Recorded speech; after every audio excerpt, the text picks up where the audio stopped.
If your labor isn't progressing, at what point do we talk about having a C-section? One of the ways that my hospital was able to decrease its C-section rate was by having a labor dystocia checklist. These are the requirements for talking about when a labor is stalling or when induction hasn't worked. And it's more based on evidence and less based on vibes. There are 3 clinical situations where we talk about a labor dystocia. There's the failed induction, arrest of labor, and the second stage arrest. The second stage is the pushing stage. To have a diagnosis of a failed induction, you have to have had at least some cervical ripening done, and you have to receive Pitocin for a minimum of 12 to 18 hours after your water has been broken with adequate contractions and no cervical change. And I really want to emphasize the minimum part of 12 to 18 hours, even they here say 24 hours is preferred. But again, that is a minimum. It is not like you hit that 12-hour mark and we're rolling you to the OR. Now, to be in arrestive labor, you have to be at least 6 centimeters dilated. Your water has to have been broken.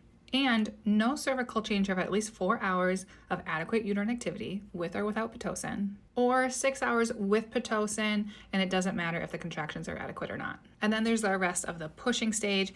These depend on if you've had a baby before or not, and if you have an epidural or not. And this is how we know when it's time to have the discussion of a C-section. These are really the minimum. And there's so much more that goes into the clinical picture than just the amount of time that you've been in a certain phase. So it's not that once you hit that threshold of 12 hours that we're done. There's a lot of situations where people just need some more time. And if everyone's feeling good about that, there's no reason that you have to go back to the OR just because you've hit a certain threshold.